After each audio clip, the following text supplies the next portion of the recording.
Hey everybody, welcome to Lawyer Live with Matt the Lawyer. I am Matt the Lawyer. So before we get started today, just want to remind everybody, please be sure to check out our blog. We have lots of information that's there, all kinds of different concepts that you can discuss. And I also want to remind everybody, if you happen to know doctors, small employers who, or small medical practices who employ just a few providers, doctors, or nurse practitioners, we are interested in speaking with those folks to help them with our new healthcare compliance services. Anyway, so I've been teaching my oldest daughter how to drive. It is a stress-inducing activity for both her and for me. So something happened over the weekend when we were driving, and she made a decision that was a little unsafe. Nothing went wrong, but just not a very smart decision. And I, in sort of a panic, asked her, "What the hell were you thinking?" And I look back on it, and it is a horrible question to ask. It's actually a horrible question to ask not only of a teenager learning how to drive, but of a business owner. And oftentimes business owners are afraid of that judgment.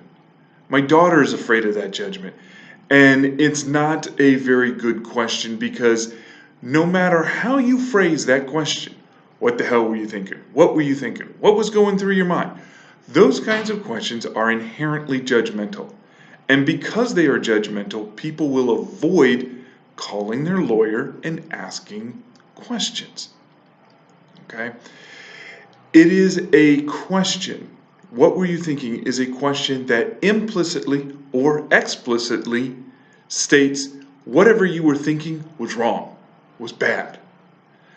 But over the course of many years, as I've gotten older, as I've studied more law, as I've studied more business, I've started to realize that we make decisions every single day in the absence of perfect information. And so to ask a business owner, what were they thinking, implies that they both had perfect information, and that because they had perfect information, they made a bad decision. And that's an unfair question to ask.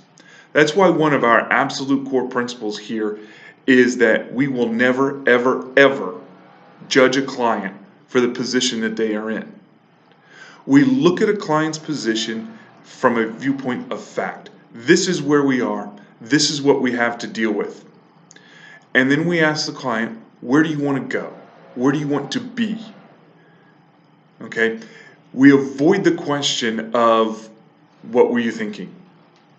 Now, that's not to say that we're not going to go back and study the process that led to where the client was.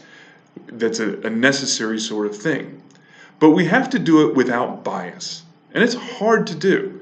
We are evolutionarily evolved to question our environment at all times, to question situations that we are in at all times. Okay? One of the things that we do is that we're never going to ask that question, what were you thinking? We may ask the questions, what information did you have? What information could you have gotten that may have changed this decision? What information do you want to acquire to avoid this situation in the future? How do we want to change either the process for gathering information or the process for disseminating that information, so that you don't make the same decisions that lead you to this not so very pleasant place to be? So I'm going to have to work very hard with my daughter to avoid asking the question, what were you thinking? And we here at this firm, when we're dealing with business owners and clients, we're not going to ask that question either. Because what you were thinking is irrelevant to the situation that you're in.